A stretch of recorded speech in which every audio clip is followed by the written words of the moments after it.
But right now, someone who can break this down for us tremendously, who understands both sides of the coin. You know, we've been covering Joe Biden for a while, and just a couple of months back, he said, if you're black and if you're not decided who you're voting for, me or Trump, then you ain't black.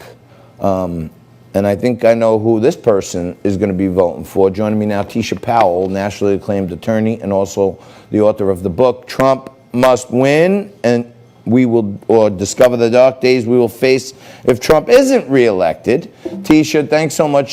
She's reaching for the book. There it is.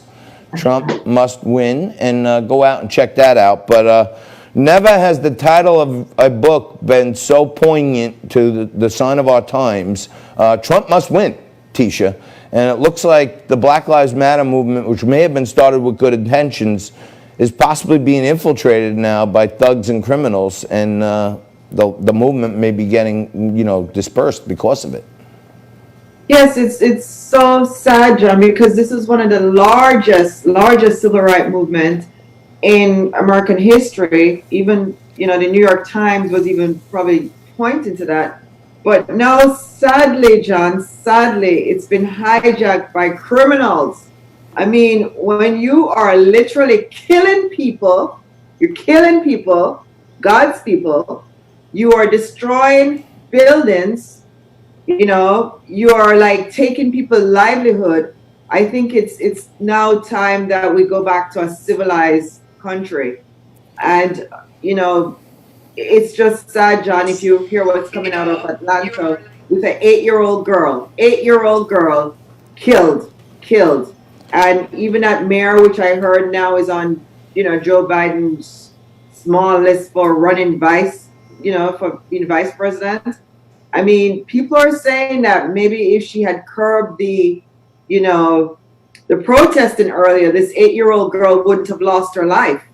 And it's sad. It's sad that we're killing, as black people, other blacks are dying now for the cause. And I think it's time for us to pause and recognize that the cause is not to kill anyone. It's not to kill a white person. It wasn't to kill a black person.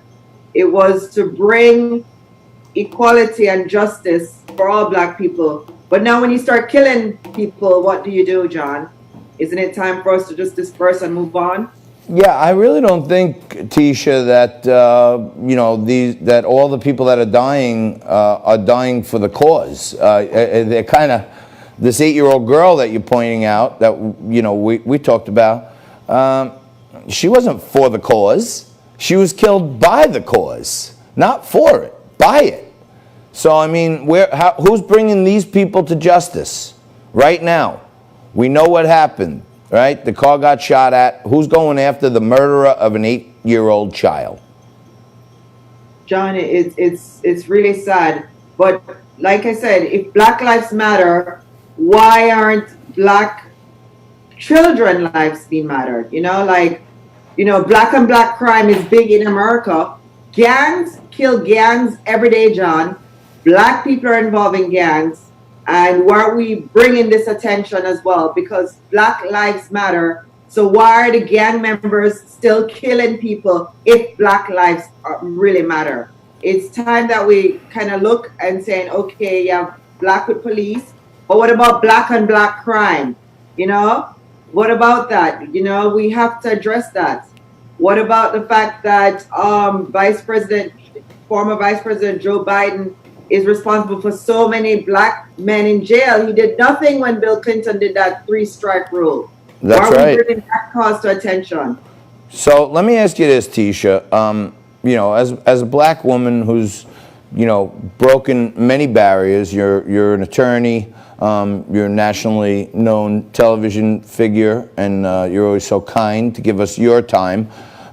So you understand this all around. When you look around and say, well, people who, like me, who are black and believe in God, and believe that love is in the heart, and believe that we need to have a good, free economy, who are the people that you look up to that are leaders for that cause across America? Because I don't see a lot of that. I actually look up to the Republican Party and President Donald Trump. And, They say Black Lives Matter. I got suspended again from Twitter. I'm a Black woman living in America, and I'm voting for Donald Trump come November. And apparently Jack Dorsey and Twitter, they're not very happy about this. So you talk about racism in America, John. It's real. It's happening today. Candace Owen got suspended as well. She's a Black woman. Terrence got suspended. All the Black people that are coming out for Trump, we're suspended from Twitter. I mean, this is racism, John. This is racism in America. And you wonder why I'm going to be voting for Donald Trump? Because I am sick of racism in America. The Democratic Party is a big racist party, John, and CNN is not showing it. It's just Newsmax and Fox that are showing Black people supporting Trump. This is 2020, and why are you the only one showing Black people supporting Trump? Where is CNN? Where is Don Lemon? When I'm being suspended in America from Twitter, where is everybody to help me? Black lives really matter. So two things I want to cover with you, Teisha, and thank you for your passion as always. I don't want you to hold back, though. I feel like you're holding back a little bit on me, but no. When I look out there and I see, just before COVID, African unemployment lowest in history, African new business startups highest in history, African American home ownership up the highest highest spike in history. Do you feel like at some point this establishment, George Soros, Nancy Pelosi, and others started figuring out, wait, hey, Trump is making inroads by doing actions with the African American community and improving their quality of life? Is that contributing to what's happening right now because they want them to hate Trump? Yes, John, and I'm going to say this, and it's, if Trump doesn't win, a lot of Black people, we're going to lose our jobs. We're going to go back to the plantationist slavery mentality, because that's what the Democratic Party wants for us, John. Yeah, I saw a great meme out there that said, Black lives matter, but Black votes matter more.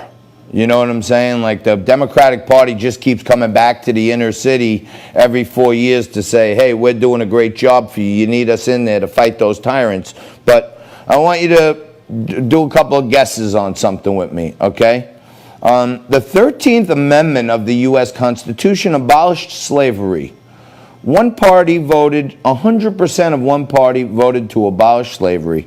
23% of another party voted against abolishing slavery. Who voted against slavery 100%? The Republican Party voted to end slavery. The Democratic Party didn't. Thank you. Okay, hold on. I want to amaze our audience with your brilliance. The 14th Amendment gave slaves who were recently freed citizenship. 94% of one party voted to give slaves citizenship. 0% of another party voted against that. Who was the 94%?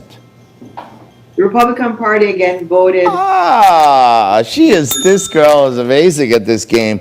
The 15th Amendment gave the right to vote for everyone.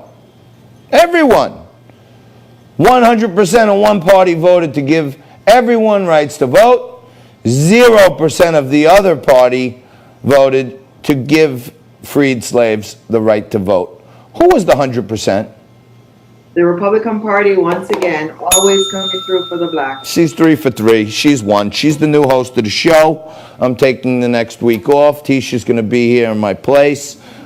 She's undefeated. But Teisha, thank you so much. The point I'm trying to make here is these things, to me, are the most critical things that we should be considering when we understand everything we're facing. And it all started with 100% of the Democrats voting against ending slavery. So they're probably really the bad guys. Thank you, Teisha.